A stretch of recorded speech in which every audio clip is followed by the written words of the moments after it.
turabashimiye kandi tubahaye ikaze mwese mukurikira ibiganiro kuri Rwanda News Update.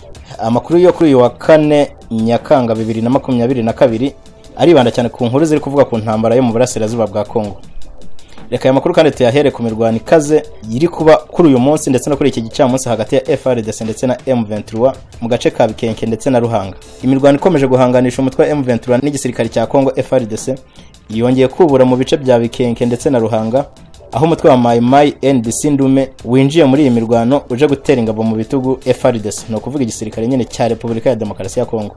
Mu gitondo cyo kuri uwa mbere tariki ya 4 Nyakanga 2022 imirwano ikomeye cyane yakomereje mu bice bya Bikenke na Ruhanga ho muri groupement ya Bweza hafi y'ikirunga cya Mikeno.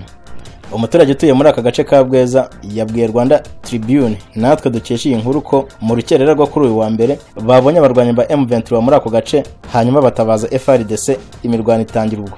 Semikirye Jean Baptiste ni umwe mu bayobozi ba societe civile muri ako gace yabwiye iki kinyamakuru dukesha iyi nkuru ko M23 iramutse ifashe Bikenke na Ruhanga byaborohera gufata ikigo cya gisirikare cya Rumangabo. Ni muri urwo rwego FARDC idashaka gutakaza ako gace, akaba ariyo mpamvu hari kubera intambara ikomeye cyane. Hari hashize iminsi ibiri hari agahenge imirwano yarahagaze muri ako gace, cyane ko M23 benshi ari abadventiste bo munsi wa 7. Ubwo iki kinyamakuru Rwanda Tribune dukesha iyi nkuru cyayandikaga, umutwe wa Mai NDC Ndume uyoboye na General Gudo Shimirayi wari wohereje abarwanyi mu bice bya Rucuru gufasha ingabo za leta ya Kongo. Tukiri muri iki gihugu kandi mu burasirazuba bwa Kongo nyine, UPDF yakubise inshuro ADF iyambura ibirindiro bikomeye yari ifite muri Kongo. Ingabo za Uganda UPDF ziri guhangana n'umutwe wa ADF muri Repubulika ya Demokarasi ya Kongo zafashe ibirindiro bikomeye by'uyu mutwe urwanya ubutegetsi bwa Uganda byari mu gace ka Kasindi. Uyu mutwe wa ADF ukomeje guhungabanya umutekano mu bice bya Beni muri Kivu ya ruguru ni muri Repubulika ya Demokarasi ya Kongo, aho maze iminsi ruguhashwa n'igisirikare cya Uganda zifatanyije n'iza Repubulika ya Demokarasi ya Kongo. Ku gicamunsi cyo kuri iki cyumweru tariki ya 3 Nyakanga 2022 uyu mutwe wa ADF wahuye n'uruva gusenya ubwo wakubitwaga inshuro na UPDF ikawukura mu birindiro bikomeye by'uyu mutwe nyine bizwi nka Risurubi byari muri aka gace ka Kasindi gaherereye muri territoire ya Beni ni mu ntara ya Kivu y'Amajyaruguru. Ibirindiro bya ADF bifashwe nyuma y'iminsi mike UPDF isubukuye ibikorwa byo kurwanya uyu mutwe, aho byasubukuwe ku wa 5 tariki ya 1 Nyakanga 2022. Umugaba mukuru w'ingabo za Uganda zirwanira ku butaka Lieutenant General Muhoozi Kainerugaba yakunze kubwira uyu mutwe wa ADF kakao kashobotse ndetse nawuteguza kuranduka mu gihe cya vuba. General Muhoozi Kainerugaba yageze gutangaza ko UPDF imaze kwivugana ibyihebe byinshi by'uyu mutwe urwanya ubutegetsi bwa Museveni. Uyu mujenerali ukomeye muri Uganda kandi aherutse gutangaza ko nyuma yo kurandura uyu mutwe wa ADF ingabo z'igihugu cya UPDF zigiye gukurikizaho umutwe wa FDLR uhungabanya umutekano w'u Rwanda, aho yavuze ko UPDF izafatanya na RDF muri operasiyo zitwa Rudahigwa. Aya makuru kandi turayakomereza muri iki gihugu cya Uganda, aho UPDF yamaganiye kuri birego ishinjwa bigaruka ku barimo General Kabarebe ndetse na General Muhoozi Kainerugaba.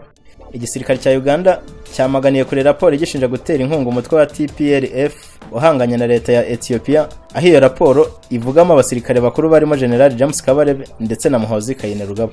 Iyi raporo ivuga ko General James Kabarebe wigeze kuba minisitiri w'ingabo muri Uganda ari ushinzwe ibikorwa by'imyitozo by'uyu mutwe. Umuvugizi wa UPDF General Felix Kulayige yamaganiye kuri bikubiye muri iyi raporo, avuga ko ari ibinyoma byambaye ubusa. Yavuze ko icyambere General James Kabarebe uvuga ko yigeze kuba minisitiri w'ingabo muri Uganda atigeze akora izi nshingano. Yavuze kandi ko Uganda nta hantu na hamwe ihana imbibi na Ethiopia nk'uko bivugwa muri iki cyegeranyo. Agaruka kuri iyi ngingo yagize ati, icya gatatu, ambasaderi wa Uganda muri Sudani y'Epfo ntiyigeze ahura n'ushinjwa General Akol Kor. Bombi ntibigeze na rimwe bahura ndetse nta n'umwe uzundi. Bizwi neza ko nubwo General James Kabarebe yagize uruhare rukomeye mu ntambara zafashije gushyira ibintu mu buryo mu bihugu byo muri aka karere, ariko katigeze aba minisitiri w'ingabo za Uganda. General James Kabarebe ubusanzwe ari umujyanama wa Perezida Paul Kagame mu by'umutekano, yagiye akora imyanya itandukanye mu buyobozi bukuru bw'igisirikare cy'u Rwanda, nko kuba yarabaye minisitiri w'ingabo ndetse n'umugaba mukuru w'ingabo z'u Rwanda.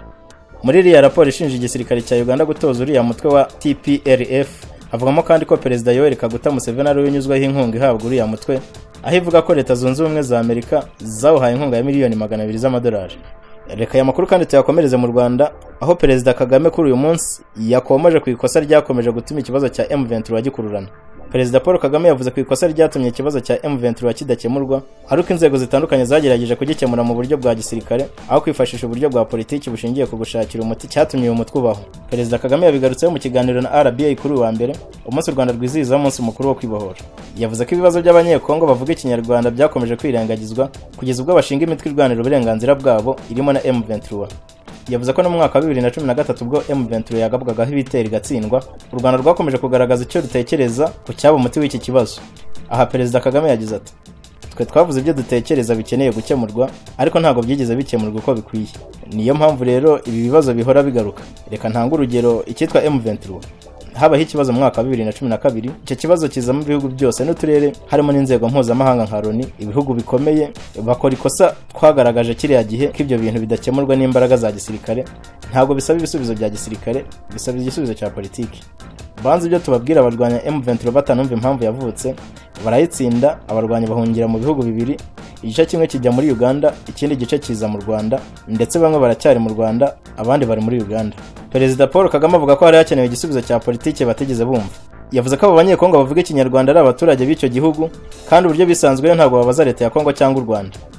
Yakomeje agira ati ni gute ku ruhande rumwe uvuga ngo ugiye kuvuga ko abantu batakira abaturage b'igihugu? Abo bantu bazahora bashaka uburyo bwo kwirwanaho kugira ngo bagaragaze ko baraho bagomba kuba bari. Kuvuga ko bagomba kuba bari mu Rwanda ni ikosa kuko bamaze igihe muri Kongo, niyo bafata nk'igihugu cyabo. Aha kandi Perezida Kagame yavuze ko u Rwanda rwakomeje kugaragaza ko gushaka guta hanze y'igihugu aba bantu bidashoboka kereka bajyanye n'ubutaka bari batuyeho. Aha Perezida Kagame yagize ati aba bantu barirengagizwa. Dufite impunzi hano zo muri Kongo zenda kwamara imyaka 20 kandi benshi muri bo ni abanyekongo bavuga ikinyarwanda. Basize ubutaka bwabo n'ibyabo muri Kongo.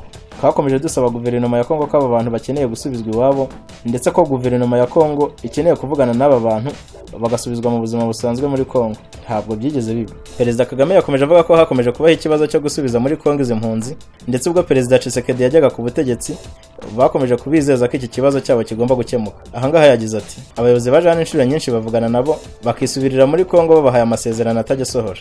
Perezida Kagame kandi yavuze ko u Rwanda rwaburiye Kongo ubwo M23 yajyaga kubura imirwano.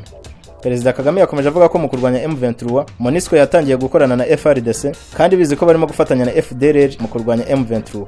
Aha yagize ati FDLR yari ikwiye kurwanya igakurwaho muri ubwo buryo bikajyana no gucyura abashaka gutaha. Yavuze ko gukemura ibibazo burundu bikeneye igisubizo cya politiki. Aha yakomeje agira ati Kongo ifite ibibazo byayo igomba gukemura, natwe dufite ibyacu nk'ibihugu byigenga. Hatabayeho kwivanga mu byundi dushobora gukorana uko tubihisemo. Ntabwo bikwiye ko FDLR aba barwanyi bakoze genocide bakwiye guhabwa intwaro ngo batere u Rwanda. Yagarutse ku gitero cyabaye mu mwaka wa 2019 ubwo abarwanyi ba Rudurunana bateraga muri Kinigi. Yakomeje agira ati twagize ibisasu byarashwe mu Rwanda bivuye muri Repubulika ya Demokarasi ya Kongo byangiza imitungo ndetse binakomeretsa abantu inshuro nyinshi. Turavuga tuti uko byagenda kose dukeneye amahoro twembi. Hagomba kubaho amahoro mu Rwanda, akwiye kubaho amahoro muri Repubulika ya Demokarasi ya Kongo. Dukwiye guhana amahoro twese. Ntabwo bikwiye ko FDLR ifashwa kugira ngo yinjire ku butaka bwacu cyangwa ngo irase ku butaka bwacu yica abaturage bacu. Icya kabiri akeneye gukemura mu buryo bwa politiki ikibazo cy'abanyekongo bavuga ikinyarwanda harimo n'abarwanyi ba M23. Perezida Kagame kandi yashimangiye ko icyari ikibazo cya Kongo kandi ko ari igomba kugikemura. Perezida Kagame kandi yavuze ko yumvise impungenge za Repubulika ya Demokarasi ya Kongo itifuza ko u Rwanda rwohereza ingabo muri iki gihugu cya Kongo mu kurwanya imitwe yitwaje intwaro. Perezida Kagame yavuze kandi ko iyo bavuze ingabo z'akarere n'u Rwanda rwiyumvamo kuko rwanageze muri uyu muryango mbere ya Kongo, ariko mu koroshya ibintu kuba Repubulika ya Demokarasi ya Kongo nk'uruhande rufite ikibazo igaragaza ibyo yifuza ari ubushake bwayo. Kuri iyi ngingo yagize ati ntabwo turimo gusaba ngo tubigire mu ruhare nk'ibiri kuba muri iki gihe nta kibazo rwagira.